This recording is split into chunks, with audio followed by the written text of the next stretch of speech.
Gracias por continuar junto a nosotros en República. Seguimos discutiendo temas de la realidad de nuestro país, de la coyuntura política, del trabajo sindical, considerando que este día, 31 de octubre, es el día del sindicalista salvadoreño y salvadoreña. Entonces tenemos en este momento dos representantes de este sector. Es un gusto para mí recibir a Ricardo Soriano del Movimiento Laboral Salvadoreño y también está conmigo Saraí Molina, representante del Movimiento de Unidad Sindical y Gremial Salvadoreño MUSIGES. Buenos días, bienvenidos a República. Bienvenida Saraí, buenos días y bueno, felicitaciones en el Día del Sindicalista. Gracias por la oportunidad que nos das de estar acá este Día del Sindicalista y un saludo a todos los trabajadores y trabajadoras de los diferentes sectores del país que están organizados en sindicatos. Pues este día es un día de conmemoración del Día del Sindicalista que la Asamblea Legislativa pues decretó en 1990 a raíz del atentado en Fenastra, donde fallecieron 9 compañeros y resultamos varios heridos. Ok, perfecto. Gracias por estar conmigo por la mañana de este miércoles.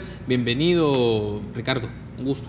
Bueno, gracias porque nos permite llegar al seno pues, de cada uno de los trabajadores de nuestro país y de la sociedad civil en general. Perfecto. Vamos a hablar un poco de el análisis que ustedes están haciendo, particularmente una decisión que ya se materializó semanas atrás, es el establecimiento de relaciones político-diplomáticas entre El Salvador y China, y hemos hablado más del sector empresarial. Hemos tenido la postura de agentes gremiales, de representantes de gremiales, de estas expresiones de la empresa privada, pero nos interesa tener la postura de la expresión organizada sindical. Antes de eso, porque es un fenómeno que se está dando, y antes de que empezáramos la entrevista, teníamos un enlace con el periodista Jorge Trillos de esta caravana, y me gustaría tener una postura muy puntual sobre esto, cómo se lee desde el sector sindical esta expresión, esta manifestación de cientos de personas. Salieron el domingo, otro grupo está saliendo temprano por la mañana, se mueve hacia Guatemala buscando México para llegar a los Estados Unidos. ¿Qué lectura se hace de esto, Saraí? Bueno, más allá de todas las especulaciones que hay en torno a que es una manipulación, ¿verdad?, de algún grupo de izquierda para desviar la atención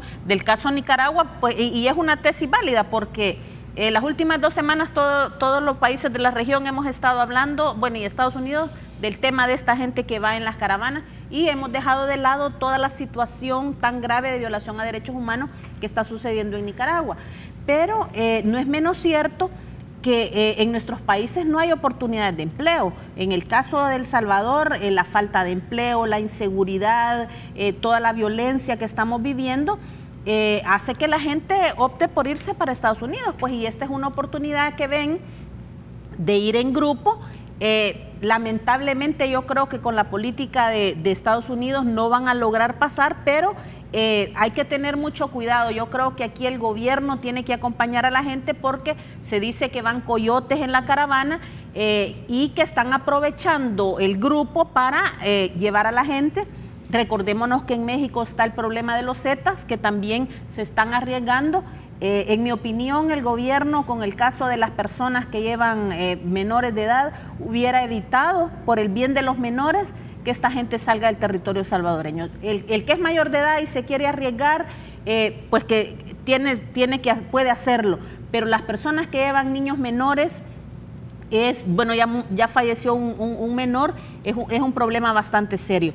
Aquí yo creo que una de las cosas, de las tareas que nos queda a los que estamos aquí en el país, es fijarnos bien también por quién vamos a votar. Tenemos que votar en esta elección, tenemos que ser inteligentes los salvadoreños, tenemos que votar por el empleo, por apostarle al empleo, porque el candidato o candidata o el que gane las elecciones realmente le apueste al empleo, realmente genere las condiciones en este país para que todos los jóvenes que están migrando, todas las personas que están tratando de buscar el sueño americano, se queden en el país, ¿verdad? Porque la migración tiene que ver con la falta de oportunidades, con toda esta podredumbre de corrupción que hay en el país y tantas cosas que están sucediendo. Pues, o sea, si yo no veo oportunidades aquí, pues las voy a buscar allá. Ok, me gustaría tener su postura sobre esto, Ricardo. Se ha discutido sobre el tema de las caravanas que son instrumentalizadas, que en algunos casos le dan financiamiento, hasta se mencionó eso para el caso de la caravana de hondureños, pero lo cierto es que muchas de estas personas se van de sus países, de sus lugares de origen, por las condiciones de inseguridad, por la falta de empleo, por los acosos que pueden tener de sectores delincuenciales, y en El Salvador lo estamos viendo viendo ahora de manera más marcada por un grupo bastante amplio, pero es algo que se ha dado en los últimos años de manera cotidiana. Me gustaría tener su lectura sobre esto. Véala, a veces le digo, somos fanáticos a optar otras modalidades que uno ve a nivel internacional. Y sí es cierto de que esto es necesario buscar un mejor bienestar, pero en el fondo, como lo dice Saraí, en el fondo aquí han hecho una mezcla de la necesidad con el momento político que se está viviendo en la región, y más que todo en los Estados Unidos, que también están, parece, en una actividad electoral, y creo, le digo, de que todo eso puede conllevar, porque qué casualidad que hondureños salen cuando allá hay, digamos, movimientos fuertes en contra del gobierno. Aquí no es la excepción, ¿va? Entonces, en ese sentido, pienso, ¿por qué Guatemala no lo inició, que está más cerca? Entonces, yo creo que hay otras alternativas, y El Salvador lo ha vivido. Hubieron programas cuando se mandó a Arabia Saudita. Lo mismo aquí a Panamá, que es más cerca, que fue más controlado por mismas autoridades. ¿Por qué no tomar poco más o menos ese tipo de ideas? Yo creo que el nuevo gobierno que va a quedar elegido y que toma posesión a mediados del próximo año debe ser inteligente y hacer un convenio con el gobierno de Estados Unidos para que esta gente pueda irse legalmente a través de contratos de trabajo. Capacitar a esta gente en los oficios, que es lo que ya van a hacer allá a nomás estar en Estados Unidos. Y que los empresarios que están en Estados Unidos sean más ecuánimes para que a través de los consulados se pueda contratar esta gente, se evita ir por estos riesgos por todo el camino, el pago a los coyotes, y de esa manera esta gente va a viajar seguramente, va a estar trabajando bajo un contrato, habría más control de la migración, pero eso sí tiene que hacer, digamos, un trabajo bien planificado y que bien se puede hacer. Los trabajadores estamos conscientes y consecuentes, y yo creo que, le digo, todas vamos a colaborar con un gobierno, con una modalidad poco de esa naturaleza, y evitamos la inmigración que no está controlada. Y si el gobierno de Estados Unidos está interesado en ese digamos, programa o proyecto, fácilmente se puede hacer con el gobierno que está y un nuevo gobierno más pensante en nuestro país. Muy bien, ahora me gustaría tener esa postura, ya me la han ofrecido, sobre lo que está ocurriendo, porque es un asunto en este momento de último minuto, pero ahora vamos un poco al asunto. Uno de los aspectos de fondo que me gustaría que platiquemos también, Saraí y Ricardo, es, bueno, el presidente de la República en este momento se encuentra en la República Popular China, estableciendo un viaje oficial. Se va a encontrar con el presidente, con el mandatario, el jefe de Estado de dicho país, ante un acuerdo que ya se tomó tiempo atrás de establecer relaciones político-diplomáticas. Esto nos conecta con un punto que también se ha dado en el debate de la Asamblea Legislativa. Proyectos de ley de zonas económicas especiales, lo presentó el Ministerio de Economía, luego el partido Arena hizo una propuesta de zonas de desarrollo, luego el FMLN hizo una propuesta, pero básicamente está alrededor de este tema: vínculo China, relaciones político-diplomáticas con China y comerciales, y un proyecto de ley de zona económica en donde le apuestan a la inversión de una franja del territorio. Me gustaría saber cuál es la postura de los sindicatos sobre esto en específico y qué rol juegan en esta dinámica de marcos legales o propuestas de leyes que están en la Asamblea Legislativa. Bueno, en primer lugar, el presidente de la República tiene la virtud de salir fuera del país cada que el país esté en crisis, ¿verdad? Hay un problema y él no está, ¿verdad?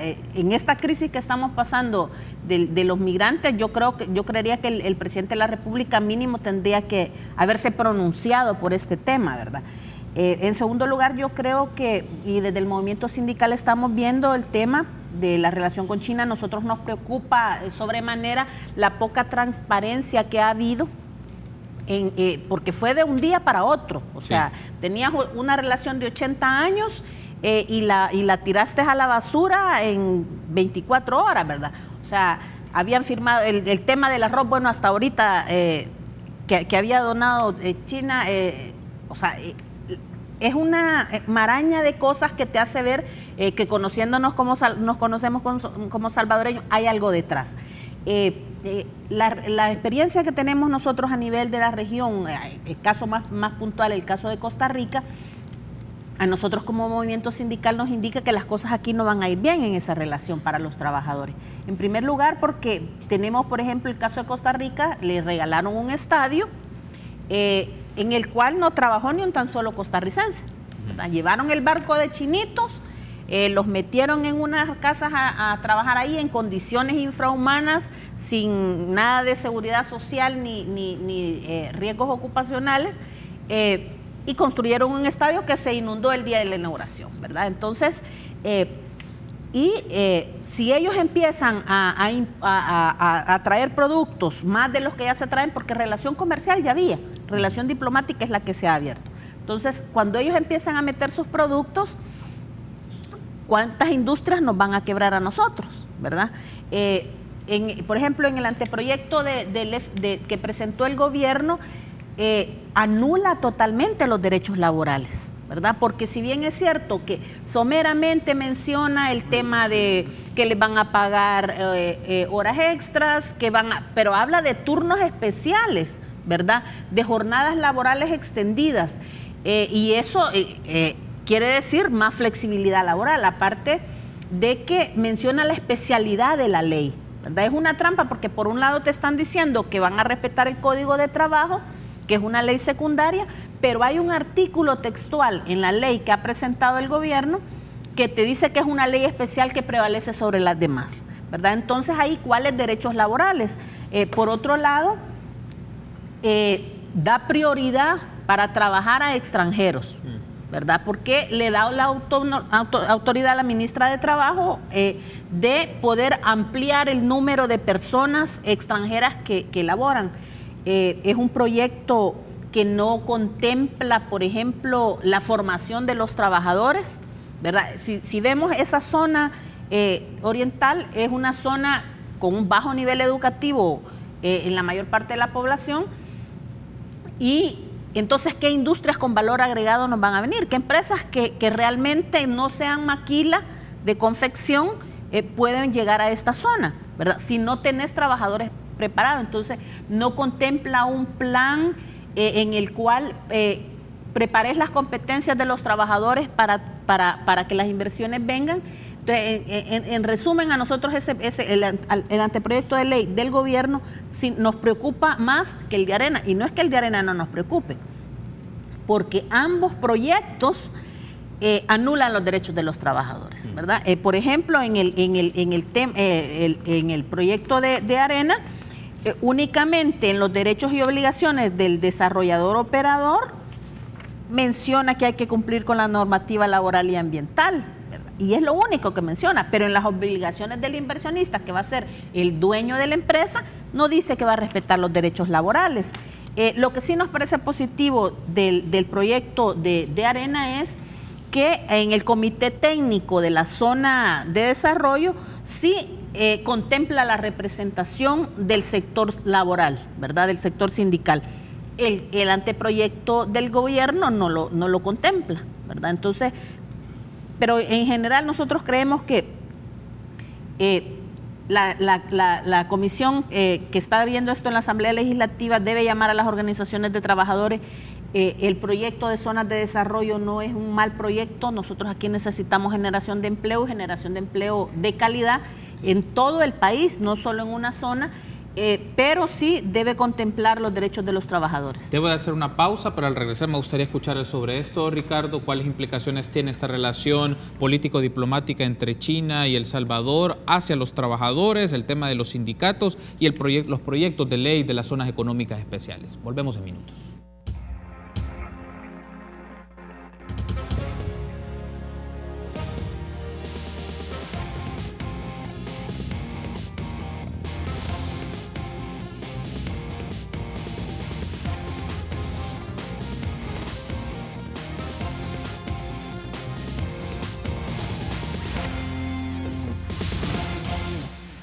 Último bloque de esta segunda entrevista que les ofrecemos a ustedes en República, miércoles 31 de octubre. Platicamos con Ricardo Soriano del Movimiento Laboral Salvadoreño y con Saraí Molina del Movimiento de Unidad Sindical y Gremial Salvadoreño. Lo hacemos en este momento sobre la relación político-diplomática de China, pero sobre todo cuáles serían las afectaciones o implicaciones que esto tendría para el sector sindical en el país. Ricardo, entonces, en ese caso, ¿cuál es la lectura que hace el Movimiento Laboral Salvadoreño sobre este vínculo, esta relación que comercialmente ya se venía dando de manera muy tímida, pero puede tomar fuerza, pero ahora con la relación político-diplomática en materia económica, de asistencia técnica y eventualmente inversiones chinas en el país? ¿Qué significado tiene para los sindicatos en nuestro país, en El Salvador, y particularmente ustedes? ¿Es una amenaza, es una oportunidad, es un riesgo? ¿Cómo lo leen? Mire, nosotros como trabajadores y que ya tenemos un rodaje, lo vemos en un contexto como en tres franjas. Primero, lo que podía haber convenido era un tratado de libre comercio, podía decirse, con este país, mejorarlo, ampliarlo, ponerle pues algunos ingredientes que beneficiaran al país. Yo recuerdo, y aquí está Saraí que no me deja mentir, que a mediados del 2003 se trabajó fuerte y nosotros como miembros del Consejo Superior del Trabajo habíamos tres compañeros que asistimos casi a todas las pláticas y reuniones con el caso del CASTA. Y ahí estaban los trabajadores, estaban los empresarios y el gobierno. Creo que eso es, le digo, lo más conveniente. Y terminamos casi a finales del mes de febrero del 2016, después de hacer una serie de consultas. Fue un trabajo bastante, digamos, arduo. Y gracias a Dios, pues, le está sirviendo a este mismo gobierno, a pesar que se oponían los que están hoy en el gobierno, se oponían a ese tratado, pero lo están utilizando en estos momentos, hoy que ellos son ejecutivos. Otra parte es que la misma delegación casi que ha ido a China es la misma que fue a pervertir la parte política y económica yéndose a hincar a Venezuela, cuando estaba el señor Chávez, ahora con el señor Maduro. Esa misma gente que ha ido allá a hacer arreglos oscuros y que ellos mismos han tenido problemas, van a China. Entonces, ¿por qué no iniciaron con la empresa privada y trabajadores y haber ido a este país a conocer pues la parte, digamos, bonancible o que pudiera afectar? Saraí no me deja mentir. Cuando estuvimos en el país de Hong Kong, en los primer mes de 1996, ¿qué nos decían los trabajadores allá en Hong Kong? Que no querían que Hong Kong se incorporara o lo retomara de nuevo China. ¿Y por qué? Por las condiciones que el trabajador tenía y aún nos llevaron a conocer unas partes de China un poco rápido. Pero le digo, la gente estaba preocupada y afligida que iban a estar con las políticas del país de China. Ahora, por otra parte, este gobierno, el presidente, en lugar de ir para China, estuviera en Estados Unidos, viendo la situación de los salvadoreños que van hacia Estados Unidos, no que se va para Cuba y de Cuba va para el país de China. Entonces yo digo que ahí hay muchas cosas oscuras. Para que esto hubiera tenido mejores resultados, ¿por qué no hicieron un plebiscito? Y los entendidos en la materia política o legal saben qué quiere decir esa palabra. Y entonces hubiera habido un consenso en todos digamos, de la población, y a lo mejor pues los tres órganos del Estado y con toda la población llegar a...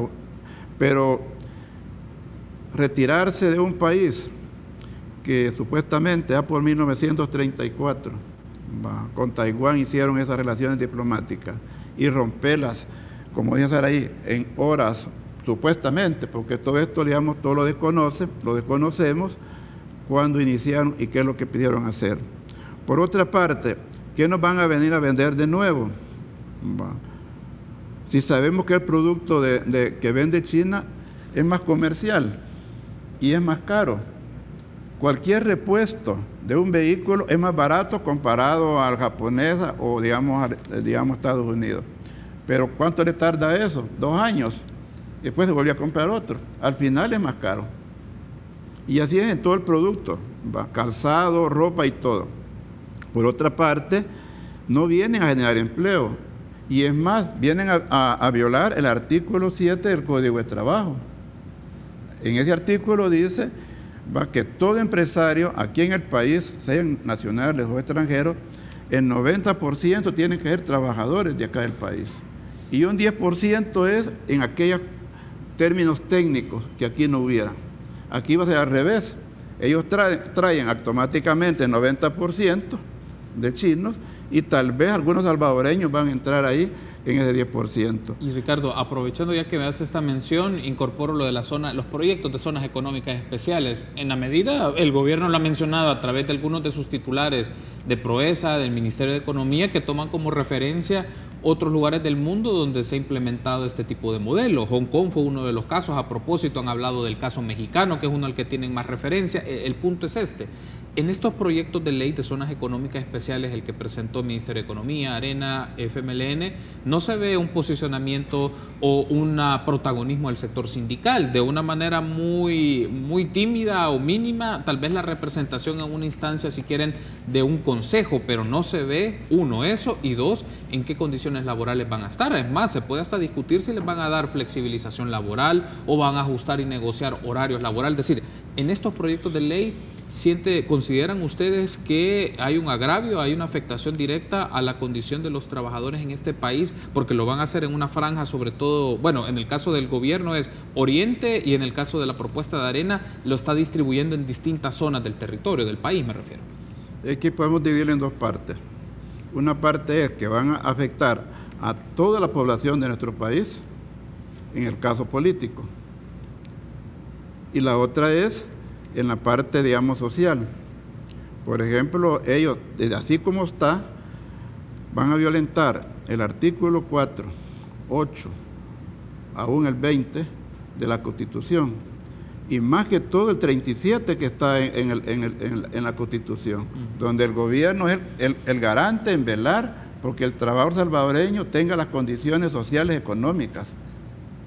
Entonces, le digo, aquí pues el tiempo es corto, uno no se puede ampliar más, pero le menciono los artículos del Código de Trabajo y de la misma Constitución, donde nos está limitando. Entonces el gobierno, ¿qué está haciendo? Está traccionando a su mismo pueblo. Es lo que está haciendo, en otras palabras. Y es inaudito lo que, como en la forma que lo han planificado y lo están. Usted mismo habla que hay poca presencia, pero ¿por qué? Porque no invitaron a los trabajadores, a la empresa privada. Le digo, ¿por qué en el CASTA, digamos, DR, que se implementó todo eso? Y se ha trabajado, digamos, poco, siempre hay problemas, pero no afectó la parte social, porque hubieron gente experta, conocedora en el tema, pero esta gente desconoce, es analfabeta. Estos funcionarios, le digo, en este sentido, son analfabetos, pero sí han buscado, lo más seguro, sus condiciones personales o políticas que les beneficien más en este momento. Y la otra es, le digo, cómo van a estar comprometiendo el Golfo de Fonseca. Si nos vamos al artículo 83 y 84 de la Constitución, habla el 86, 87, pero en todos esos artículos, 85, le digo, hay limitaciones para el mismo gobierno. Entonces le digo, ahí está violentando la Constitución. Y yo creo, le digo, que las asociaciones de abogados debieran de hacer manifestarse públicamente, presentar a la Asamblea Legislativa. Lástima que no hay una sala en lo constitucional, y yo creo que adrede lo hace el gobierno, de comprar adeptos para que no haya sale lo constitucional. Ahora, quiero aprovechar porque me restan pocos minutos, Saraí, pero quiero escucharle sobre esto. Bueno, ante los tres proyectos de ley hay en la Asamblea Legislativa sobre zonas económicas, ¿cuál es la postura en este caso del Movimiento de Unidad Sindical y Gremial de incorporar los intereses de los sindicatos y de las manifestaciones laborales de los trabajadores y trabajadoras en esos proyectos de ley? ¿En qué aspectos consideran ustedes deben de hacerse reformas y por qué se deben hacer esas reformas? Mira, nosotros pensamos que El Salvador necesita inversión productiva, eso es un hecho, pero con trabajadores formados, una generación de empleo de alto valor agregado y con buenos salarios, ¿verdad? Que en estos anteproyectos de ley se garantice eso, que se garantice la libertad sindical, el respeto a los derechos laborales, ¿verdad? En estas zonas de desarrollo. Nosotros estamos de acuerdo en que en cualquier parte del territorio del país se necesitan estas zonas especiales. ¿Por qué? Porque hay que generar empleo en los 262 municipios de este país, hay que desarrollar los municipios que tienen más extrema pobreza. Pero no es menos cierto que los derechos de los trabajadores deben ser respetados. Hay ya un antecedente en la Ley de Asocios Público-Privados. En la Ley de Asocios Público-Privados, muchas organizaciones sindicales se pusieron a decir no.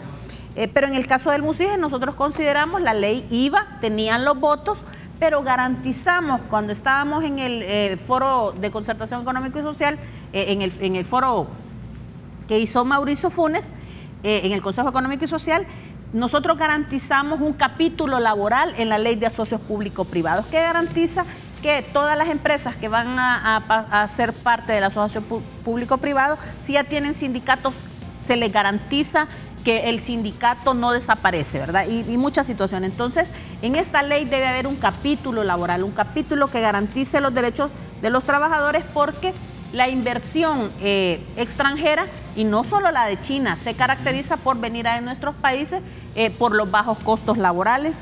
Y nosotros decimos, una empresa para ser competitiva no tiene que pagar salarios de hambre.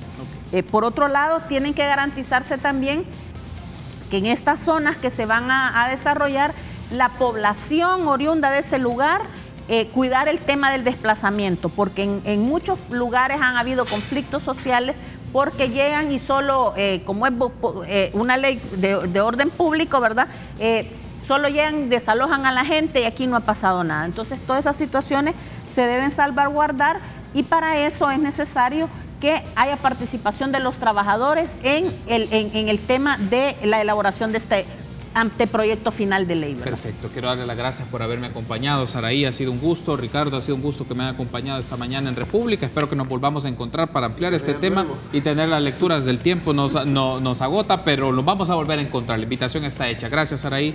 Gracias, Ricardo, por habernos acompañado. Ha sido un gusto y a ustedes también, amigos, ha sido un agrado. Será hasta mañana, 6:30 en República.